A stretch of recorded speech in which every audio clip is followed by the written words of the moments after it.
নমস্কার বন্ধুরা, শ্রাবণী রান্নাঘরে আপনাদের সবাইকে স্বাগত জানিয়ে আমি আবারও একটা রান্নার ভিডিও নিয়ে আপনাদের সামনে চলে এসেছি।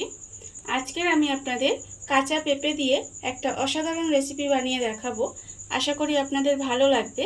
তার জন্য কিন্তু আমার পুরো ভিডিওটা আপনাদের দেখতে হবে। তাহলে চলুন আজকে আমি কাঁচা পেঁপে দিয়ে কি বানাই সেটা আপনারা একবার দেখে নিন। পেঁপের এই রেসিপিটা বানানোর জন্য প্রথমে আমি এখানে গ্যাসটা অন করে একটা কড়া বসিয়ে দিয়েছি, আর কড়ার মধ্যে আমি দিয়ে দিয়েছি সর্ষের তেল। এখানে আমার প্রায় 2 চামচের মতো সর্ষের তেল দিয়েছি। তেলটা আমার এখানে গরমও হয়ে গেছে। এবার আমি এর মধ্যে দিয়ে দেব প্রথমে একটা তেজপাতা, আর দেব আমি এখানে অল্প একটু গোটা জিরে আর গোটা গরম মশলা দিয়ে মশলাগুলো আমি একটু তেলের মধ্যে নাড়াচাড়া করে ভেজে নেব। এইবার আমি এর মধ্যে দিয়ে দেব আলু। এখানে আমি আলুগুলো একটু ডুমো ডুমো করে কেটে রেখেছি, সেই আলুগুলো আমি তেলের মধ্যে দিয়ে দিলাম।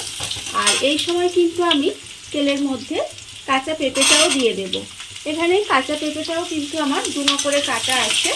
এবার আলু আর পেঁপেটা দিয়ে একটু ভেজে নিতে হবে লাল করে। আলু পেঁপেটা যতক্ষণে এখানে ভাজা হচ্ছে ততক্ষণ আমি একটা মশলা বানিয়ে নেব। তার জন্য আমি এখানে মিক্সিং জার নিয়ে নিয়েছি।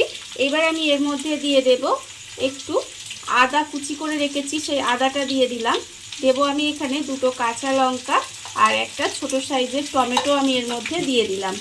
এবার আমি এর মধ্যে দেব 1/2 চামচ হলুদ গুঁড়ো, 1/4 চামচ লঙ্কার গুঁড়ো, 1/2 চামচ জিরের গুঁড়ো আর 1/4 চামচ মতো কাশ্মীরি লঙ্কার গুঁড়ো।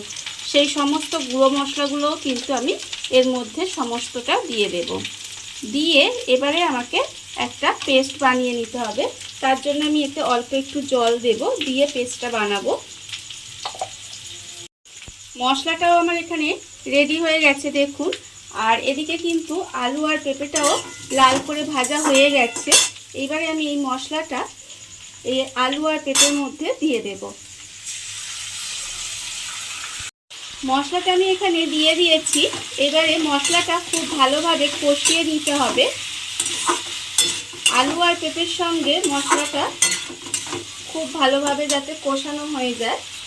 এই সময় আমি এর মধ্যে দিয়ে দেব আন্দাজ মতো নুনটাও দিয়ে দেব এখানে। আর আমি এর মধ্যে দিয়ে দেব চিনি, অল্প সামান্য একটু চিনি দেব স্বাদের ব্যালেন্সের জন্য। যেহেতু নিরামিষ তরকারি একটু চিনি দিলে ভালো লাগবে। এবারে খুব ভালোভাবে কিন্তু এটাকে কষিয়ে নিতে হবে যতক্ষণ না তেলটা ছেড়ে যায়।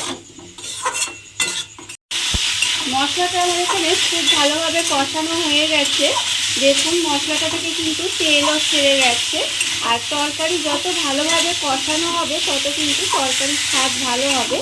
তাই একটু সময় নিয়ে কষিয়ে নিতে হবে।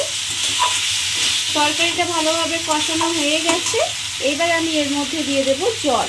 এখানে আমি পরিমাণ মতো জল দিয়ে দেব, খুব বেশি জল কিন্তু এটা দেব না, অল্প একটু জল দিলাম। দিয়ে এবার গ্যাসটা কমিয়ে একটু ঢাকা দিয়ে এইভাবে রান্না হতে দেব যতক্ষণ না আলু আর পেঁপেটা খুব ভালোভাবে সেদ্ধ হয়ে যায়। ঢাকা দিয়ে আমি এটা বেশ কিছুক্ষণ রান্না হতে দিয়েছিলাম। এর ফলে আলু আর পেঁপেটা কিন্তু খুব ভালোভাবে সেদ্ধ হয়ে গেছে, আর গ্রেভিটাও কিন্তু বেশ মাখা মাখা হয়ে গেছে। এইবারে নামানোর আগে আমি এর মধ্যে দিয়ে দেব অল্প সামান্য একটু গরম মশলার গুঁড়ো, আর দেব আমি এখানে 1/2 চামচ মতো একটু ঘি আর গরম মশলাটা দিয়ে খুব ভালোভাবে মিশিয়ে নেব।